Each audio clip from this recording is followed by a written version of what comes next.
February 23rd, 2022. This is the Sports Counterpoints podcast. I'm your boy GB. Got Brian and Coop back with me again. Got another exciting show for you. What's going on, guys? What's up?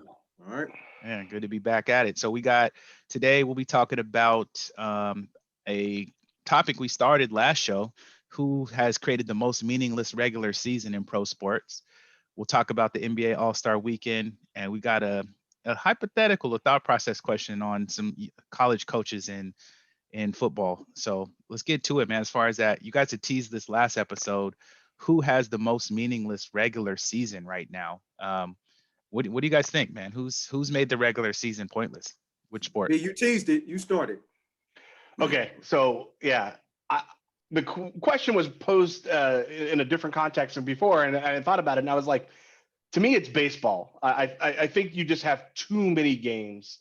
It's not really valuable to go to a particular game as a fan. It's not particularly a big deal if you win or lose a couple of games to any particular team during the regular season. You have 182 opportunities throughout the season to have it. Then, I understand that there's a big cut for the playoffs, but by then you've created a massive gap. Players take days off. They just take days off. It's not injury management or whatever. It's just like, I'm going to go to the beach today, so we're not going to have our star player in center field. And they don't need to make announcements. The league doesn't really frown on it. There's really not a big deal. And you just have way too many opportunities to let a game go, to experiment, which happens all the time. They still start a middle reliever because they're playing a subpar team. And why not let that happen? They'll try a new rotation for the lineup. So what you essentially have done, and you could do all these things in 100 games. 100 games is a lot of games. But when you get to 160 plus games, you get to a point where you've watered down the value of any one event. And I go to quite a few baseball games a year because it's typically when it's not COVID, but you can sit outside and I don't really watch it much on TV, but I'll go and watch a game and have a beer. And that proves the point. When I go to a game, I'm more interested in the food options, the beer, the people that I go with, the conversation that I'm going to have. I will skip a game in a heartbeat if it's over 95 and a day game in Los Angeles. And these are all things that, if you look at football by contrast, where every single game is super important in the context of the season, people go to games in all types of bad weather. And even a game against the worst team is important because you need that win so that when you have a division rivalry game later, that, if you lose that game, you can maintain a record balance. Every game is super important. In baseball, lose one, drop one, it's really not a big deal. Jason, what do you think? To me, it's the NBA.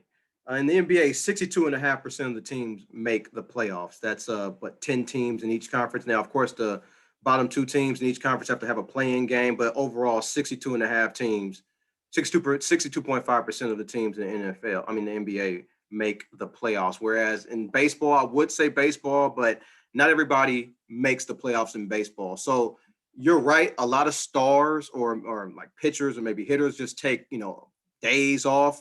But in the NBA, I believe that the fans and the media have made the regular season meaningless because whenever you hear people talk about, let's say LeBron's the greatest player and you got the Jordan people were like, no, Jordan went 6 for 6. LeBron only has four titles or whatever.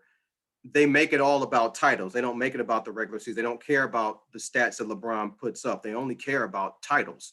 And so therefore, the regular season means nothing, or what LeBron does in the regular season means nothing. He's only going to be counted by what he does in the playoffs and the championship, which renders the regular season pretty much meaningless. The players make a lot of money now. They have a lot of most of them have guaranteed contracts. So there really isn't any incentive to actually play 82 games anymore. Before in the 80s, where it was a small pie and players were trying to get as much as they could of that small pie, they took pride in playing in 82 games.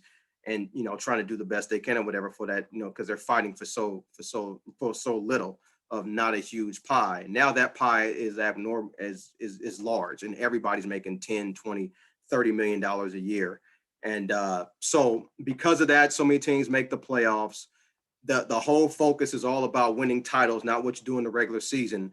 I render the NBA regular season as the most meaningless of all sports. And to be perfectly honest with you, if you look at those teams that are always trying to get the best record in the league, or usually the top defensive team, usually every year is usually a young team. It's not a veteran team. Veteran teams just want to be healthy for the playoffs. They don't care if they get a first seed or even a sixth seed. They just want to get in with health, and then they'll just take care from there.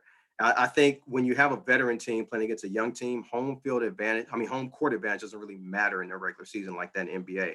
Whereas if you want that game 5 in baseball, you want that in your home stadium, because that's a huge, huge advantage. So my opinion, it's the NBA, because so many teams make the playoffs. And usually if you have the star player or the best 2 players on the court, you'll win regardless if you're the 6th seed or the 1st seed or whatever. Whereas in the baseball, you can't be a 7th, 8th seed. Only a few teams go. Glenn, you got an opinion on it? Well, I was gonna let me say something real quick. Yeah, go ahead. So, I understand the point. The question I had for you was, I mean, they essentially, the playoffs actually have the same amount of people. What the play-in does is it has the play-in tournament that adds the 2 extra teams, and it takes the 7th and the 8th seed and puts them in a play-in tournament with the 9th and the 10th. Right. So the 7th and the 8th have to win one of up to 2 games, and the 9th and the 10th have to win 2 of 2. I kind of like it. I understand. If it's your team that's in those 9th and 10th positions, it's kind of exciting that they have a chance. If they're in the 7th and 8th position, you're kind of pissed off that they didn't get there, and you have to worry about them losing one game and being out, because I hated the 3-game series. I understand all that, but I do think that the way that they do that and the way that they set that up makes it more interesting, at least. Whereas, baseball has a bigger cut, but those games in the middle of the season, how many of them does anybody watch? I mean, you can go into stadiums and have whole rows to yourself if you will go to a day game. Nobody's worried about it. They check the record in a week, and it kind of just goes miss. But that was all I was thinking.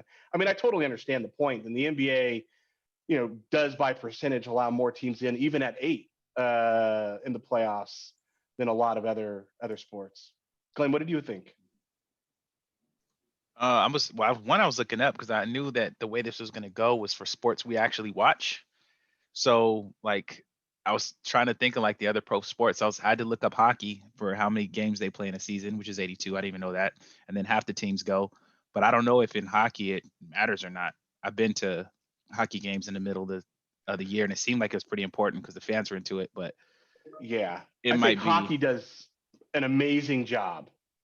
maybe they do. Amazing job of making every game exciting. Going to hockey games, I'm not even a huge hockey fan. I like going to hockey games. Definitely. It's exciting. The fans are real. They're real fans just because Yeah. the sport isn't the same. And the points really do matter late in the season. Yeah, I Yeah, can definitely. definitely attest being a Philadelphia Flyer fan. Glenn, Yeah. Philadelphia Flyer fans are passionate, man. I mean, we don't start no mess in San Jose Arena though, but still, it's hockey fans are some really great fans. I encourage everybody to go at least one hockey game a year, seriously, because it's definitely a good experience. But going back to your point, so in NBA, I understand what you're saying about the 7th, 8th, 9th, 10th seed. I totally agree with that. But the 10th seeds in both conferences last year have both 33 wins and 39 losses. Does that team really belong, in the play-in, when you go 33 and 39? I mean, you kind of didn't win even half of your games, and you kind of get in, I mean, baseball really doesn't have that, so, Well, they have. I mean, I hear you. Having any team in a playoff that didn't even win half their games, Yeah. couldn't get to 500, is a bad look. Yeah, it was the Spurs and the Hornets too last year. It was perfect. And the one thing I'll say with baseball versus basketball is, again, the quantity of games.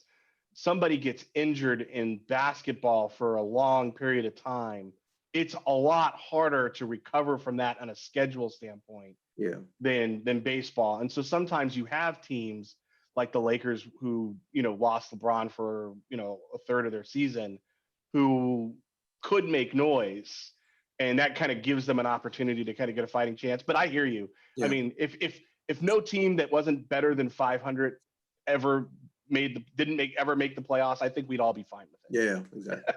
Yeah.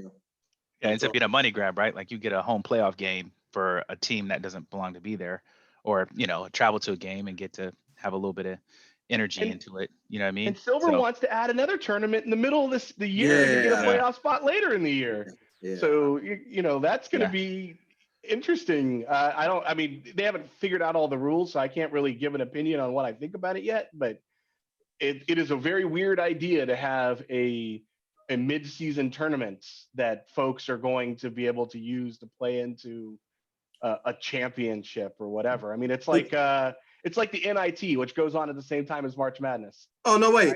I But know how many of also those I watch. they also have the CBI that's running at the same time as the NCAA tournament and the NIT as well. You probably know about that. Those were the teams that went 11 and 20 during the year. So it's just too much. It's trying to make the regular season matter. That's what Adam Silver is trying to do, and I get it. He's trying something. He looks at the reins like, what can I do to try to get fan interest? I get it. I'm not and the top 10, the 10 teams in each conference. I can live with that. The whole midseason tournament, I don't know about that. I don't think I'll be in favor of that.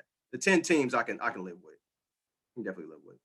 yeah, I can see that. I don't know that like just looking at it, because I looked up MLS. I'm looking up other sports to see like who has it, but it's really coming down to the sports I watch, because I don't know what's happening in soccer or hockey until playoffs, truthfully. Yeah. So I'd probably say, I mean, I don't watch baseball until playoffs. It's too many games, right? And then like B said, you having day games, there's noon games, there's 12:45s, which are great if you work somewhere and your company gets seats, because then you get a day off basically to go watch baseball. So that's cool.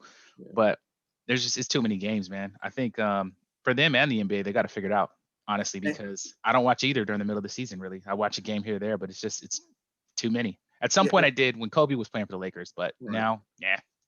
And something that B said, everybody who listens to this podcast, if you actually watch the NIT in college basketball, please give a comment on there and say, I watched the NIT, because I know I don't. I don't think Brian does. Glenn, you don't. The CBI, I've never seen. You know what I mean? So yeah. The only people who watch it is every once in a while you get a UConn that ends up in the NIT. Oh, yeah. And UConn fans will watch, it's the fan base that would watch a Michigan State no matter where they're playing.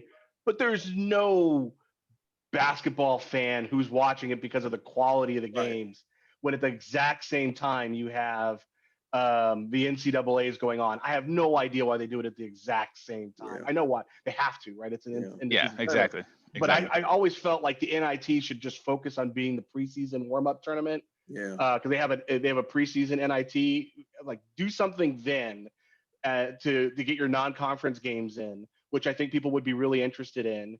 There's random matchups, and let the NCAA tournament be the NCAA tournament. Yeah, that would make sense. Yeah, that's definitely okay. Word up. So speaking of, we started with meaningless games, we switched to All-Star game talk. Although I think the NBA has done a good job with making the actual All-Star game exciting, but it's in a whole All-Star weekend, a weekend I did not watch any of beyond the game. So did you guys watch any of the other All-Star events? And I mean, if not, like, what are they doing, man? What can they do? Because this is my first time. I've watched every single dunk contest, even if I had to record it because I was out. I watched every dunk contest they've ever had in the NBA. I did not watch a single moment of anything on Saturday. And once I heard the reviews of the dunk contest, I still haven't watched a minute of it. The only thing I watched was the game. The game, I had it on in the background because I was working on my computer. And I ended up watching more than I thought I would. Usually I fall asleep during the All-Star game and try to wake up around the fourth quarter. I actually watched pretty much the entire thing, and it was entertaining. It's an exhibition game. Now, definitely. Being that I've watched All-Star games for years, I never knew that Anthony Davis held the record for most points in the All-Star game. I'm not in the All-Star records as an exhibition, but I didn't know that. So I was hoping that Curry broke the record, and I hope he broke it with that half-court shot, because it looked like it was online, and he shoots it so effortlessly. He didn't get the record. Got 50, shut him out, I don't know, 16 threes or so. Incredible performance for Curry. But the thing about Curry, I've always said, I've jokingly told you guys, he's Ray Allen with handles, with better ball handlers. With his ball handling, he's able to get his shot up. I'm not saying he's the best point guard ever or the second best point guard ever. To me, that's Magic and Isaiah. I'm not saying he's the best clutch guy, but he is probably the best regular season three-point shooter. I think he's the best regular season three-point shooter ever. And when you see him shoot, it looks to me, it's his flair, the way he shoots, and his hit, how effortless his form is, even on long range 35, 40-foot shots. That's what he does is not easy to do. He just makes it look easy. And the greats always do. Kobe does. Jordan does. Curry makes shooting 28-foot shots easy. It's the same form he shoots a 21-foot shot. And a lot of people don't shoot like that. They have to push the ball or put more strength into it to shoot from that far out. And when Curry shot that half-court shot, just look how he shot that shot. It didn't go in, but look how it was like he shot a regular high school three-pointer. So that to me is what's kind of special. What's special about Curry? He just makes it look easy. But if you know the game, you definitely know he put a lot of hours of practice in there. And all these people that want to be like him, want to be like Jordan, want to be like Kobe. Like Kobe said, you have to love the process to get to that point. If you don't love the process, you're not going to get to that point. It's just not. So, the game, like I said, it was entertaining. I like the format. I know Brian's going to talk more about that in a minute. I like the format. Team LeBron won again. I guess he's never lost in this format before. LeBron is very calculating on who he picks on his team. He seems to always pick the right guys. And he didn't have James Harden, I don't think. So I think that's another reason why he won. But B, what you think about the game and the All-Star Weekend? Yeah, so I used to actually like the skills competition. I don't even think it's there anymore. I didn't watch a damn thing on Saturday. I had no interest in it, and the reviews for the game itself, for the dunk contest itself, were just abysmal. I mean, I saw more pictures of Shaq taking a nap on the sideline, frustrated with how long it was taking them to pull off dunks, than I did of the dunks themselves. I did see literally a TikTok length or a real length clip of Obi Toppin's few dunks, and they were pretty impressive. I didn't feel like they got them all off clean, but it was still, impressive. But it was nothing like some of the more recent dunk contests. And I think we've just gotten to a point where, because of TikTok, because of Instagram, because of Facebook or whatever your social media, you see people on the playground doing dunks that are 10 times better than anything that the NBA players can do. You see them do dunks that are unreal, and they're professional dunkers. They have professional dunk leagues. They have professional dunk contests that for other money. And I feel like if you want to get interest in that, you need to have those guys dunk. Like the All-Star game it's an All-Star game, right? So bring the best dunkers in America. Throw two of them in with the pros and let them have their one shining moment. Like, do something that kind of brings it back to make it interesting. Hey, can the Earl the GOAT really do a dunk and take it off the top against Michael Jordan and blah blah blah. Like, bring it to the point where you have your league legends doing it against your street legends.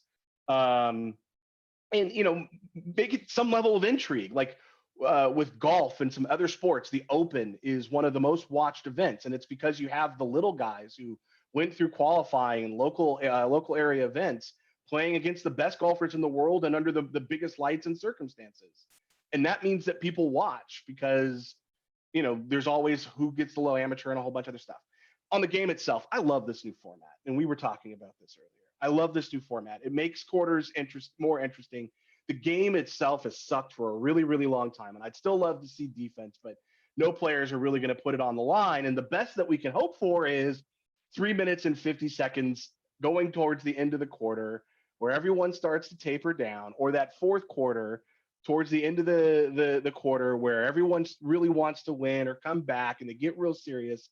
And for one moment, we have what we had in the 80s where these guys were willing to put hard fouls on players, D up full court, do what it takes to win that game, because the money was more significant in the overall scheme of things by a significant margin.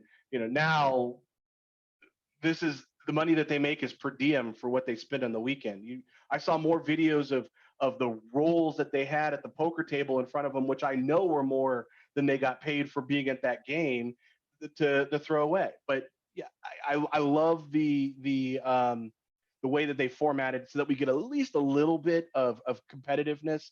Talking about what you were talking about, Jason, Curry is just in a different world when it comes to shooting a three. And you're 100% right when you say it's so effortless. But those of us who have played the game, those of us who have coached the game, ref the game, been around the game in some kind of way for some portion of their life, can appreciate just how much work that goes into it. And I liken it when I talk to my friends who are coaches and you and your refs and all that stuff. I liken it to the same thing that happened with the mixtape era. So, And1 started creating the mixtape, and then everyone would go out there and they would be trying to do all these crazy handles, and you'd get 27 turnovers. And I'm like, well, they don't turn it over. I don't know. I don't know what the difference is. They bounce it off their knee and everything else. I'm like, you don't see how much work it takes to be able to have that level of skills. You need to stop. You need to learn how to play fundamental basketball and then be able to go and do this. This is no knock on Curry because it's not his fault. But now the kids want to walk in the gym, take a ball, check it from half court, and ask the rim why it didn't allow it to go through. It's like, hey, it's the rim's fault. It's this fault.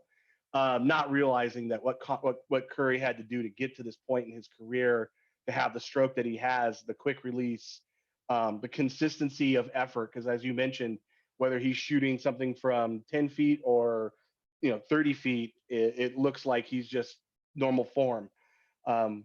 It's really outstanding to watch.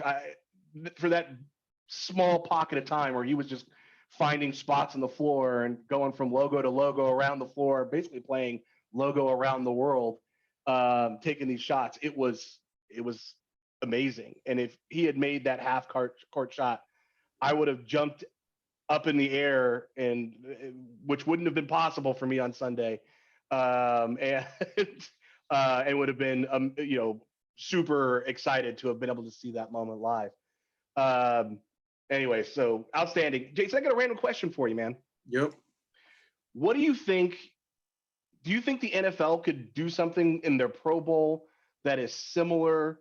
It doesn't have to be the exact same. Right. Like, my thought was they couldn't do minutes because time of possession in football is different.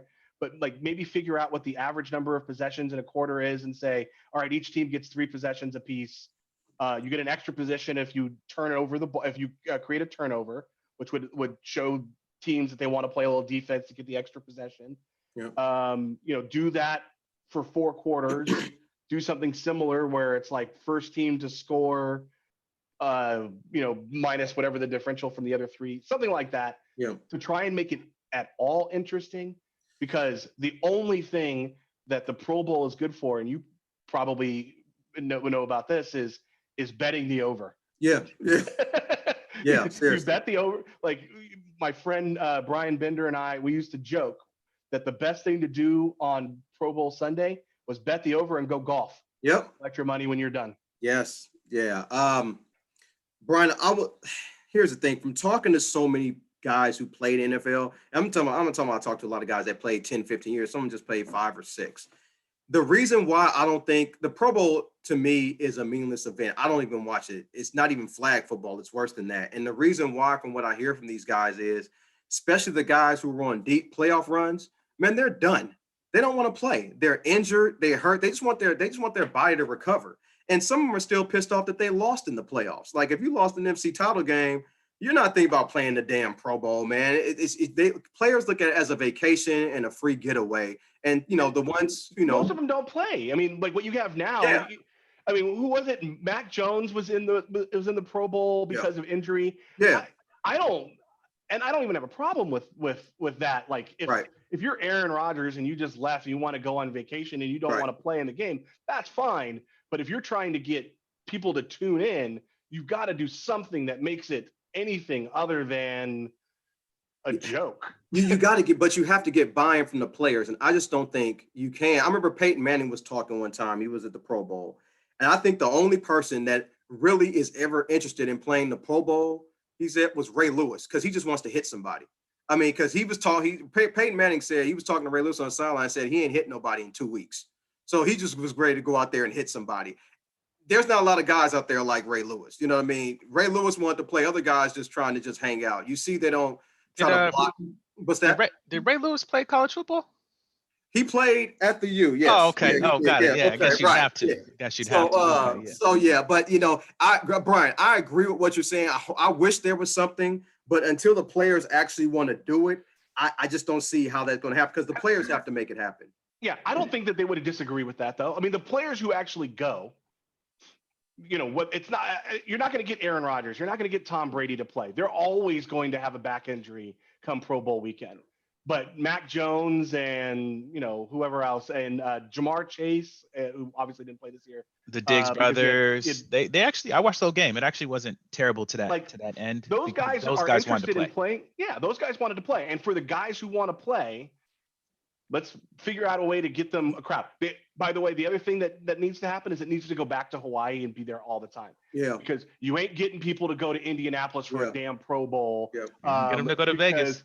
Maybe Vegas, maybe you're gonna have to tie some stuff in the everyone wants to contracts. go to Hawaii. But you also have to tie some stuff in contracts, Brian. You got to put like 200,000 or 300. You got to do something to make them want to go. Well, not everybody has. Well, I hope so. I don't know if they have it in their contract, but you definitely have to have something in there. That they have to have. But a lot of them is you get selected. You don't actually have to play. You get selected to get that money. Who cares if Aaron Rodgers? Who cares if those guys don't go? I don't care if you go down there. I'm just saying, if you want to make the game interesting, not the names who are in it interesting, the game interesting, we got to do something. There's something that they can do there. Go ahead, what I think the NFL does is their skill events are more fun than the NBA though. Like, I watch the passing competition is fun, like watching the quarterbacks hit the targets, and you can see the difference between a really accurate quarterback. Russell Wilson was lights out, hitting stuff, moving across, hitting, up the seam, hitting like he was ill. Kirk Cousins wasn't hitting Jack.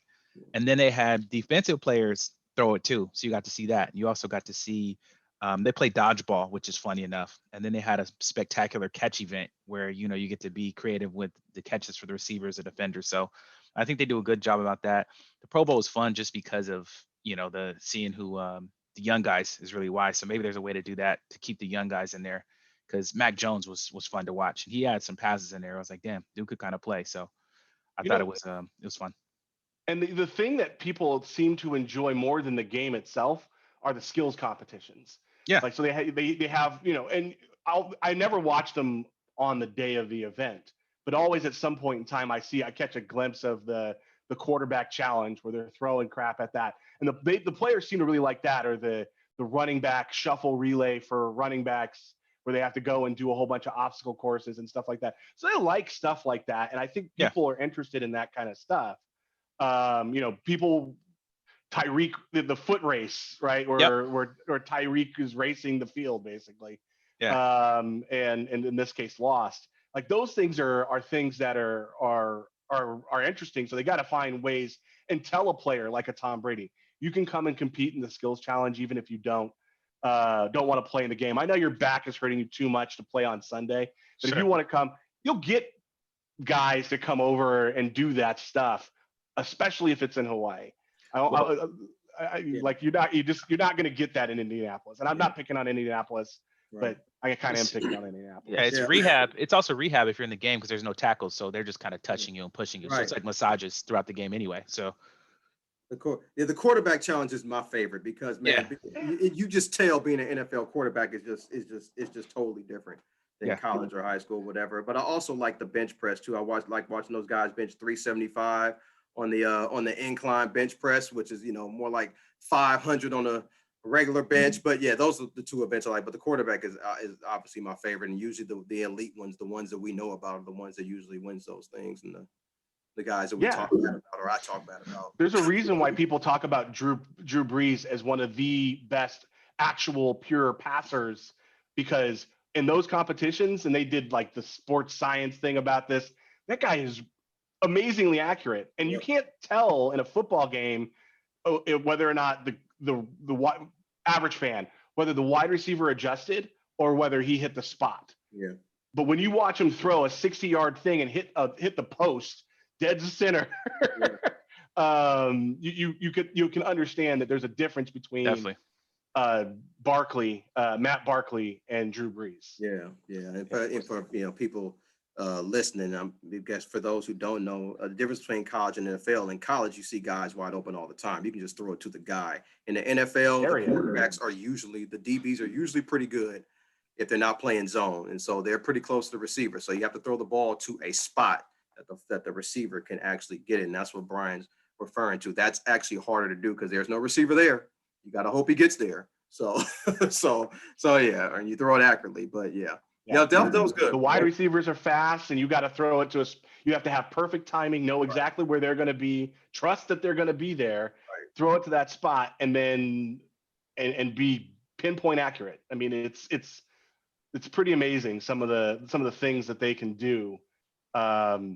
Yeah, I had dinner once. This is a random story. I had dinner once, and I was sitting at a table with Kurt Warner, and one of the people that I was with decided that this was one of the greatest quarterbacks. We had a whole dinner, so we got to talk about him elsewise.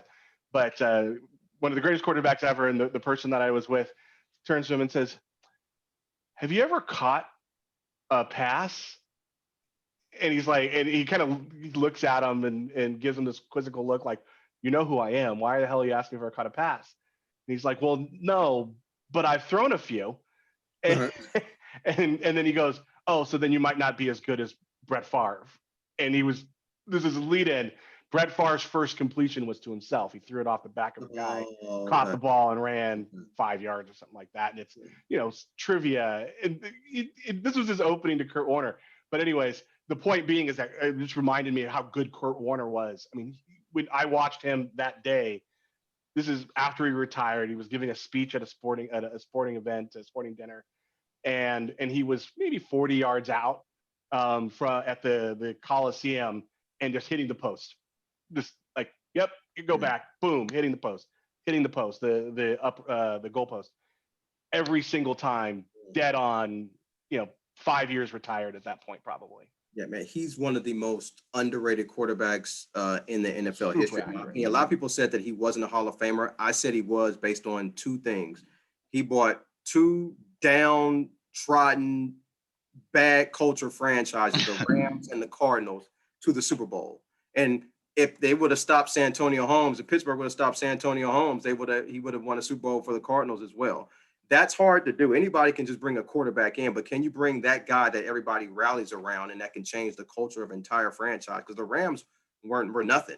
And then he came in and came the greatest show on turf. Arizona Cardinals, they've never won a Super Bowl, I don't believe, in their entire existence. And he took them to the Super Bowl. So for those reasons alone, those two teams, bringing them teams to the Super Bowl, he should have been in the Hall of Fame. Is he in the Hall of Fame? I think he is, right? He is. He is, okay. He almost killed Anquan Bolden, though. Yeah. That's crazy. And what's funny about Kurt Warner's career, remember he started with the Rams, and then he ended up being a backup for Eli Manning and the Giants. You didn't hear from him for 2 years. And then he came out of nowhere and played for the Cardinals. Yeah. He was a backup. They thought he was done when he was, and then he just went to the Cardinals and went to the Super Bowl. So it's a hell of a backup to have. Yeah. Damn. He was bagging groceries in Iowa. He was playing for the Iowa Barnstormers in the Arena Football League. So yeah. So good for Kurt Warner. Oh, nice. Okay. So we kind of teased football too. We kind of talked about college versus NFL. And our last segue or last question is has to do with college coaches, right? This is more kind of like a hypothetical for you guys. Who do you think is has the hottest seat? Who has the most to prove? Is it Brian Kelly at LSU, Lincoln Riley for USC, Mario Cristobal at Miami, or is there someone else that you think of? What you guys think? You take that. Brian Kelly at LSU. So USC has had a lot of issues, and Lincoln Riley has already restored a lot of confidence and a lot of energy and a lot of excitement about USC football. And so, there are people who are going to want him to deliver on that on the field, but I also think that there's a level of patience because it's been such a long time, and we know that we've got to do some things, and we're getting a lot of transfers, and he's got to rebuild the team, and the recruiting and all that needs to come together.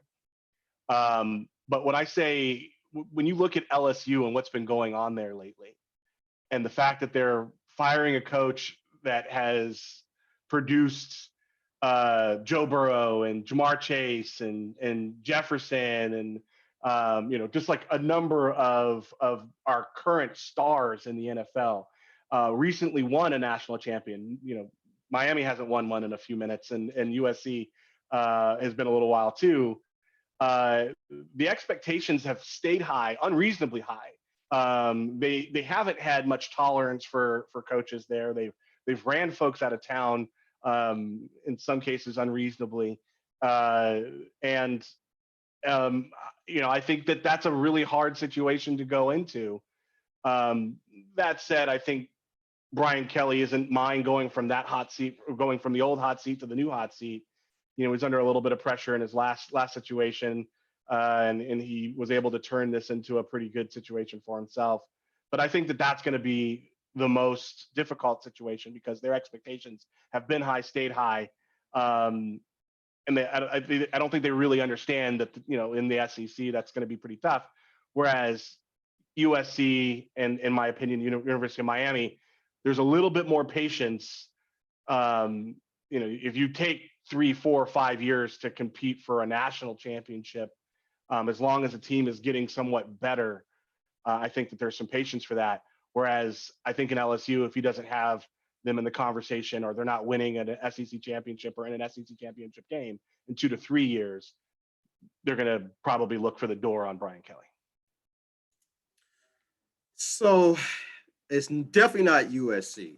I know, Brian, we talked earlier about USC's talent. I don't think they have much of it. Just when I've been a person who watched USC for years, it's just, I think the talent, the speed, the athletic ability, the offensive line dominance is just not there. I think they were 4-8 last year for a reason. So I think it's a whole new team, man. They went out and recruited everybody. We got. Yeah, I saw that. I see they got some people. half of Oklahoma just changed zip codes, but if I'm a USC fan, like I know you are, you got to give it at least 2 years, I believe, and I think they'll definitely be in the conversation. So it's not USC.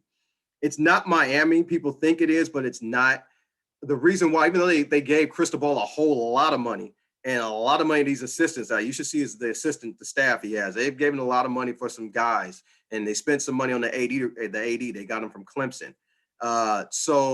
But the thing is, the first thing when Cristobal got there, the first thing he said in his interview, we have to rebuild our offensive defensive line because he knows he can't compete for national titles with what he has, which I wholeheartedly agree. So he just has to be competitive in the ACC this year. He doesn't have to compete for the ACC championship, but just be competitive. Be better than 6-6 this year. I definitely agree. It's Brian Kelly at LSU. They were looking for any reason to get rid of Ed Orgeron, and they got rid of him. And he just won a national title, like you said, with one of the greatest college football teams ever. Les Miles won a national championship, and they were mad when he was going 9-3 and 10-2. And they couldn't get him out of there fast enough, and all because he couldn't beat Saban. If Brian Kelly does not beat Nick Saban in 2 years, that seat's going to get hot. He has to beat Nick Saban. And then if he beats Nick Saban, he has to win a national title for him to keep his job, because that seat's always going to be warm, at least lukewarm at minimum. He left. I understand why he left, and I would have left too, because you're never going to have a chance to win a national title at Notre Dame. It's an unrealistic fan base, and you just can't get the players to go there to South Bend, Indiana. So he moved to LSU to try to get better players, be able to compete for a national title. Good for him. Will it work out? We'll see. But he's definitely under the most pressure, and he's going to have to deliver. Brian Kelly can coach. He is a good coach. I will admit, I definitely will say that he's a good coach. But having LSU's talent is going to be a lot of expectations, and he's going to go against Nick Saban in Alabama and his teams. But the good thing about it is, like I said in the previous podcast, Nick Saban won't be able to raid a lot of California and Florida talent now, because you got Lincoln Riley now at SC and you got Cristobal at Florida. They're going to keep some of that talent now in California and Florida respectively. So Saban's not going to be able to raid like freely like he's been doing over the past few years, because USC and Miami has been down. So I think Kelly has a chance. We'll see. But yeah, I agree with you. It's definitely Brian Kelly at LSU under the most pressure. So Glenn, all you have to do is ask us this very same question every week, and we'll agree on something every week. Got you. And I don't watch any college ball. I was just thinking about this earlier. I'm like the worst sports host possible, because I don't even watch half the stuff we'll be talking about. So I'm just here to make sure things go right. You know what I mean? And if people don't know, I'm wearing the University of Miami hat. All we have to do is do this together, and you'll be down. That's all. Just go like this, and we'll be down. University of Miami. Mm-hmm. Cool with you. Word, word, word. All right, cool. So that's our show for today, fellas. Always a pleasure, man. We're at our last segment, the minute to win it. If either you got something, man, go ahead, get it off your chest. I'll start on this one. I don't. For those of you who watch or pay attention and pray for Ukraine. If you have a moment, share a thought. So missiles. We were doing this show. Missiles were launched at the capital of Ukraine, and so for all the crap that we've been reading for the last few days, if you were reading it about there's sanctions and it might go a couple days, and Putin's just gonna go in and claim areas that are considered independent and all this other stuff. It was all lies, was all posturing, which a lot of people already suspected. And now we're on the precipice of a world war, possibly. This is a very dangerous situation, and I just don't think people recognize it. So say a prayer for those folks over there. Say a prayer for ourselves, or whatever it is that you do. Take a moment. I'm not a prayer person, so know that if I say that, it means that there's some level of concern about what happens next. I have colleagues and friends from both Russia and the Ukraine, and my thoughts are with both of them and their families right now, because it's a dangerous situation all around. That's good stuff. Mine is the events that took place in Stockton at the Lincoln High School. It was Lincoln High School. I forgot who they were playing. They were playing at their gym. It was a girls' high school basketball game. It was about 9 seconds left in the game. The home team went up by a point. And then as they scored the basket and went up by a point, there was 8 seconds left in the game. And then people from the stands rushed the court, where the point guard from the team who got the ball, Lincoln High, had to kind of weave their way through. It was actually a woman on there with a baby on the court as well, had to weave their way past her to try to shoot a shot, and which missed, and the game was over, and the refs kind of scurried off the court. I just think if there wasn't a principal or a vice principal or some school administrator from that school at that game, and they're supposed to be there for playoff games, at least one person supposed to be there for a playoff game. What just happened, me being as a person who referees basketball games, it was just kind of a sad thing to watch, how the referees just let that go on. Nobody got penalized, no texts were called, they didn't replay the last 8 seconds, they didn't do anything. They just left, went to the opposing team's locker room, locked the door, and then left. You just can't have that. As a person who referees a lot of youth sports, you have to have some kind of control and just an adult in the room to handle situations like this. And that just didn't happen. Things just went haywire. That video is now viral at Lincoln High School in Stockton. And I'm hoping that the CIF, the California Federation of High School Basketball, I hope they replay that game, and they replay it at the same place, penalize the home school for not doing anything about it, not having any administrators on staff at the game, and then get some competent referees out there and have them replay that girls' game, because that was a good game. Could have went either way. They need to replay it. They haven't. The result of that game isn't official, but I'm just hoping they replay it just for those the athletes, the girls involved, because they deserve to have a fair shot both teams have a fair shot to win that game. That's it. All right, both you guys had good stuff. I think Brian, I can't say nothing else beyond that. Coop, you had a good one too. For sure. I don't really got that, man. I just want to thank you both for letting me do this. I love you guys, my big brothers, man. Shout out to mom, to my sister, to the fam, Jilly, and everybody else who listens. Appreciate you all. I love y'all. That's it, man. Definitely prayers up for like you said, Ukraine, Russia, all over the world. People are going through stuff, and then there's also COVID going around still. So yeah, we appreciate all you guys for listening. Take care of yourselves, take care of each other, and we'll check you out next time. This is Sports Counterpoints Podcast. One more thing, you guys listen, please give a like on YouTube. That'll help us out tremendously. Give us a like. Yeah. I like where you at. Word. Appreciate y'all.